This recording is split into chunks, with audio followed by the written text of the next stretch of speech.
The Jesuits expanded quickly around Europe. One of the primary ways in which they went about reclaiming some of the ground that had been lost to the Protestant reformers was to establish schools of education in various locations. They went for control of the information flows, imagining, quite rightly, that by controlling education they could control knowledge and therefore control the worldviews and mindsets of coming generations. If you go to the Jesuit Boston College website today, you'll see a part where they admit, when in 1547 Ignatius was asked to open a school in Sicily for young men who were not Jesuits, he seems to have seen the opportunity as a powerful means of forming the mind and the soul. To bring people to God, he sought to form those who, in their turn, would form or influence many others.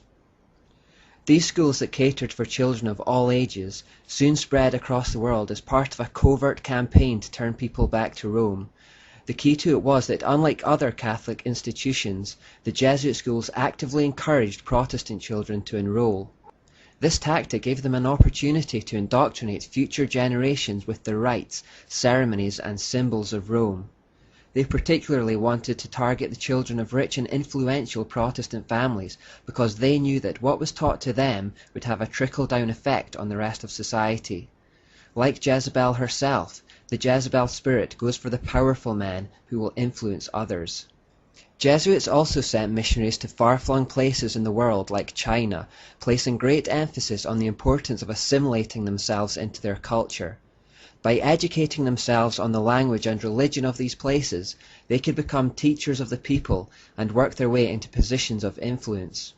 They were incredibly committed, hard-working, and disciplined in these tasks, pouring out their lives for the furtherance of their cause. Wherever they went, they consistently compromised their own message with the local pagan practices of the area to get a foothold, just like they'd done in Rome itself. When they returned to Europe from these far-flung places, they brought back with them the occult and pagan ideas that they'd picked up there. In Britain, the Jesuits made use of fifth column tactics. They started filtering into the country in the 1560s, and almost immediately they were found preaching from pulpits disguised as Church of England ministers. In 1568, a Jesuit priest posing as a Church of England minister accidentally dropped a secret copy of instructions on how to undermine and destroy the Church of England. After a search of his lodgings, further documents were discovered in his boots, including a license from the Jesuits and a bull from the Pope Pius, which authorized him to preach whatever was necessary to inflame animosities and widen divisions.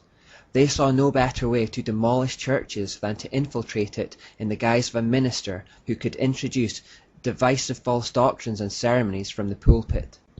The Jesuits also plotted to kill Queen Elizabeth I on many occasions so that the country could be returned to Rome. The Spanish Armada of 1588 was one such attempt to sail against Britain and overthrow the Queen, who was seen as heretical and illegitimate by Rome. The Spanish Armada was defeated, but true to the Jesuit oath, that which could not be achieved in the open was pursued in secret. After Elizabeth I died and James I took to the throne, Jesuits attempted to blow up the Houses of Parliament in 1605, the infamous November the 5th gunpowder plot, led by Guy Fawkes, an event we celebrate in Britain every year. There were also murmurings and suspicions that the Jesuits were responsible for the Great Fire of London in 1666, although there seems to be little hard and fast evidence to support the theory.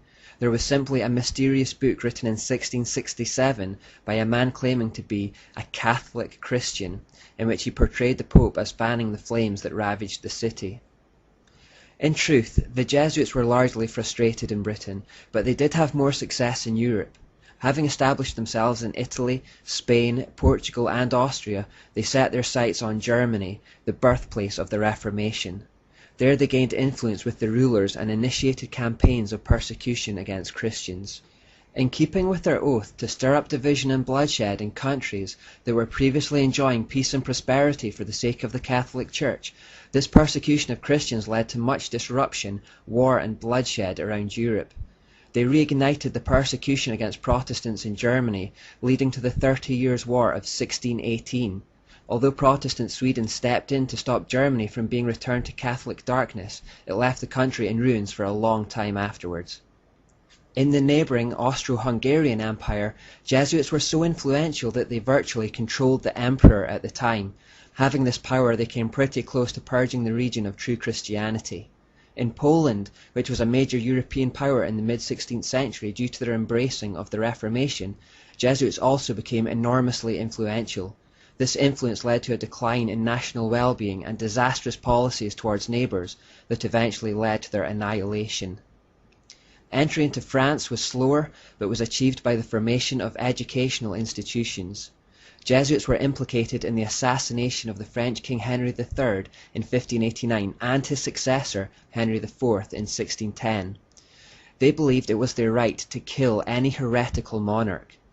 They took the initials INRI, which biblically represented the Roman inscription above Jesus' head on the cross, meaning Jesus of Nazareth, King of the Jews, and gave it a double hidden meaning which meant it is just to annihilate impious rulers.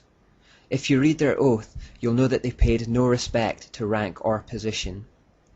The French king Louis XIV was more to the Jesuits' liking though. Louis had a Jesuit confessor from childhood whose influence turned him into a fanatical bigot, unleashing terrible persecution against Protestants. Louis also led an immoral life, and the Jesuit confessor made careful use of his secrets to have him trembling at his feet for forgiveness.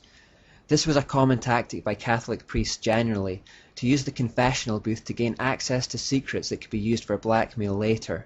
Knowledge is power. By 1685, the situation was severe enough for hundreds of thousands of French citizens to flee for their lives to remote areas, and those that stayed behind faced terrible punishment. This was in fact replicated all across Europe, where true Christians had to flee to communities in remote areas to avoid persecution from Rome. Some of these examples are recorded in Fox's Book of Martyrs. As the Jesuits continued to rise to power and influence in Europe, they also accumulated vast amounts of wealth and property.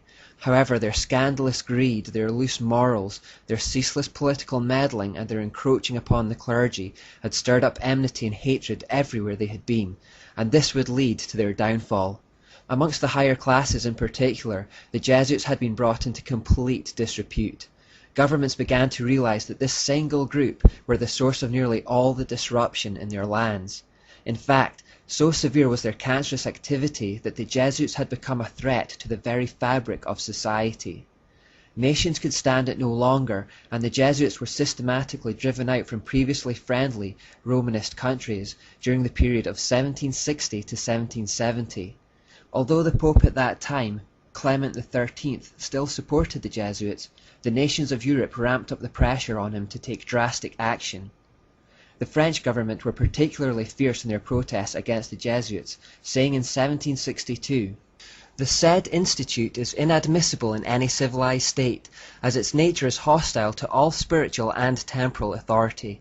It seeks to introduce into the Church and States, under the plausible veil of a religious institute, not an order truly desirous to spread evangelical perfection, but rather a political body working untiringly at usurping all authority by all kinds of indirect, secret, and devious means. The doctrine of Jesuits is perverse, a destroyer of all religious and honest principles, insulting to Christian morals, pernicious to civil society, hostile to the rights of the nation, the royal power, and even the security of the sovereigns and obedience of their subjects, suitable to stir up the greatest disturbances in the states, conceive and maintain the worst kind of corruption in men's hearts." Notice the very distinctive Jezebel or Asherah characteristics of the organization described here. The hostility towards all authority, the attempts to usurp it using manipulation and secret means, the desire to claim all authority for themselves. And remember that this shouldn't surprise us, as Loyola spent 3 days dedicating himself and his order to her in the form of the Black Virgin of Montserrat. With her at the spiritual helm, it of course displayed her characteristics. The pressure on the Pope became too much to ignore, and so eventually he reluctantly called a secret conclave in 1769 to bring into effect the suppression of the Jesuits. Mysteriously, he died the evening before the meeting could be held. It was strongly suspected, of course, that the Jesuits had been the perpetrators of the murder. The next Pope, Clement XIV, tried to reform the Jesuits to no avail, and after further pressure from the monarchs of Europe, he finally abolished them in 1773. A year later, he was dead by poisoning, with the Jesuits again at the top of the suspected list. At that point, the Jesuits were forced to secularize themselves, and on the surface at least, they disappeared from society, except in Russia where they were allowed to continue as normal. The Russians wanted to use their skills to subdue the recently conquered Polish people. In return for their help, the Russians would give the Jesuits refuge. Since it was the Jesuits who were largely responsible for the weakening and destruction of Poland in the first place, the people of Poland have more reason than most to feel animosity towards the order. With the Jesuit order more or less finished as an effective religious weapon though, Satan needed to change tack in his continued war against Jews and Christians. This change occurred in the Age of the Enlightenment.